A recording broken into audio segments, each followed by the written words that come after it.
Okay, I didn't film those, but just for the record, Hamish, what was it we were just doing?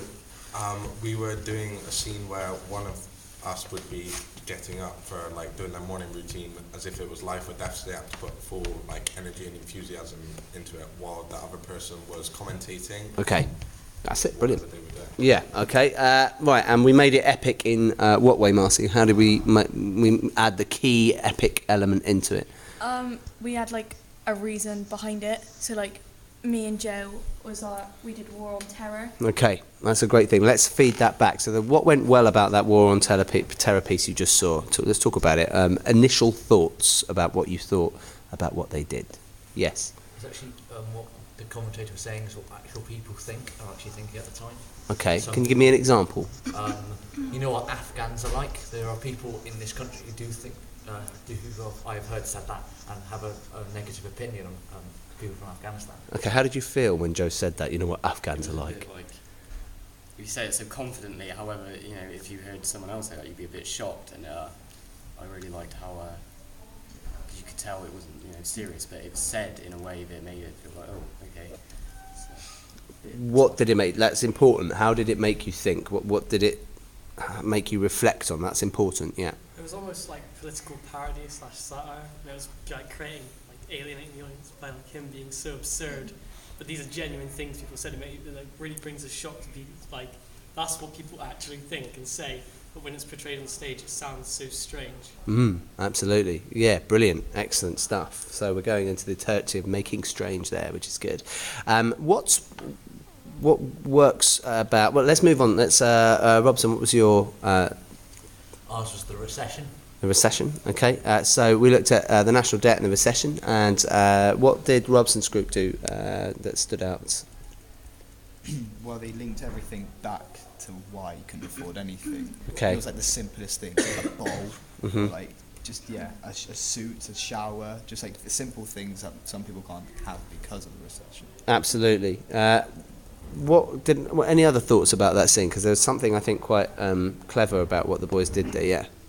They had like catchphrase. Yeah. It's like a verbal gist. It's like catchphrase like he can't afford it. So Yeah. everything he goes to do, he can't afford it. Okay, yeah, that was really cleverly done, and it worked really, really well. And actually, I think you could have used it even more than that, because it got a few laughs. It made us think. But what was the character trying to achieve with his morning?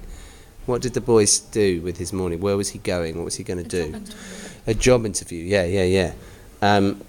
Which is to do what? Why do we work? Earn money. To get money. To earn money to live. Yeah, absolutely. Unless you're really lucky. And why couldn't he get there? Because he had no money to get himself ready. Yeah, so very clever little point made, and I thought it was really good. What else did we like about that piece? Yeah. Just raw energy. Yeah, massive amount of energy in both the pieces we've discussed so far. And that really does something. How does it do for you as an audience to watch pieces with that much energy involved? Yeah. It's like the difference between watching a game of cricket and a game of hockey. It's like fast paced, like makes your adrenaline pumped. You want to watch. It's like, yeah. It engages your audience, absolutely. It makes you as an audience want to watch. Eleonora, what was your theme? What did you have to make comment on? On the food that is not enough in the world. Okay. And so, like, Molly was saying that I was leaving the breakfast there. Okay, so we had food wastage, and I think there was a comment about Ethiopia in that. What worked about that piece? What did we like about that piece? The fact that it was just one line, Yeah. which kind of spoke about the issue. Mhm. Like, in a sense, it was like making it seem like it wasn't important as well. It was just quite clever. And the fact that it makes you kind of think that we don't care. Mhm. It's like, why aren't you going on about the Ethiopians starving?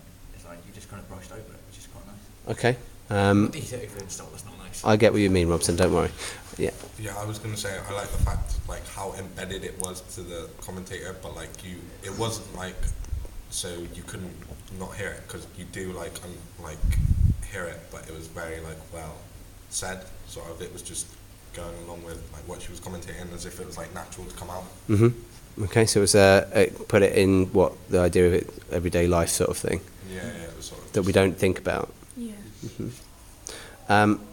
And Natty and Lois, what was your comment? We did about Hmm. And you did something different with yours as well, which is quite nice. What did Natty and Lois do with theirs that nobody else did? Just the let's list thing. Okay, moving on. They used the character as Earth in the morning. Yeah, so they, Quite clever. instead of having a human, they chose Earth to be the whole planet as being. So they kind of turned it into a bit of a metaphor, which is clever. What was strong about that? Did that make anybody think any particular moments that stuck out to you? I like the toothpaste bit, like when they said, oh, he won't be using his normal toothpaste from Hawaii because that's now underwater. Like, it's just so simple. But, like, not could actually happen, but you could, in the future, lose simple things because of global warming. Absolutely. Okay, so let's just then broadly talk about what we are doing this morning in terms of it's an epic. We're using exaggeration, and we are kind of, as you said, satire, parody, that kind of idea. And we're taking things out. What was you were asked to give me a morning routine, and you were asked that the commentators speak in a way that is like that, akin to sports commentators. What does that do for an audience, do we think? If you've got the commentary is something that you, yeah? Because sport is quite a big thing in our culture, and then when you add in to it like these important topics of debate at the moment, it relates back to the audience, it makes it watchable. It still covers all the points of that topic, but it's easier to watch and listen to and understand those points. I don't think I could have said that better myself. Yes, Yeah, I was going to say it's similar to like the Three Little Pigs thing. Everyone's familiar with the situation of the commentator. Mhm. Then when you add like social and political issues, then it takes them away from just a normal conversation about it, so they feel a lot more comfortable when you address the issues. Okay, yeah, absolutely. But if it relates to you, it affects you as well. Does that make sense? So you as an audience, does that, yeah? You automatically also listen to a commentator as well. So that kind of, it's a commentator, I should listen to him, he knows what he's talking about. Mm-hmm. And it's fun, because then you'll use a commentator in a show, you'll listen to that person and what they have to say. Cool.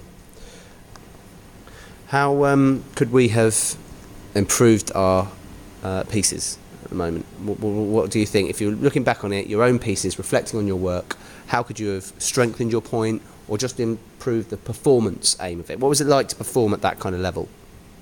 I think, like, to improve my sort of commentating, I could have, like, spoke, like, more fluently and gone on for longer, because instead of using fillers like, oh, look at that, sort of used every second I had speaking to make the political message clear.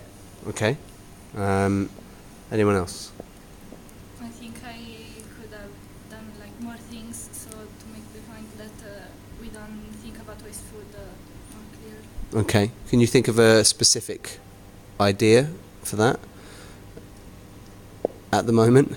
No, that's okay. That's fine. That's something to reflect on, though. It's good that you're aware of that. Molly? We just like make it more over the top, more shouting, like focus on like, because the commentator goes like all the way up like this, and then they shout, and then they go all the way back down, and then they go up again, shout. You could have done like make the build up towards the food comment a bit more like this is the point, but then take it away from the point. If that makes sense. No, I agree. Absolutely. I think that's a very clear description of how a commentator uses their voice as well. And I think that you need to be able to do that, don't you? What's it like performing like that, Joe? It's a bit, you feel uncomfortable at first, but once you start acting and like get out there and get into it, it's all right. You have to forget about everyone almost and just focus on what you're doing, because if you care about what they're doing, you're going to lose your trail of thought, and then suddenly commentating becomes a lot harder to do, I feel anyway. And I think that's perhaps the most energy I've ever seen you put into a performance, Marcy. Well done. How does it feel throwing everything you've got into something like that? I like it, like, because I like naturalistic, like, theatre, but then to do the complete opposite, like, I don't know, it is easier to be over the top rather than, like, believable, if you know what I mean. Mm-hmm. Like, yeah. Okay.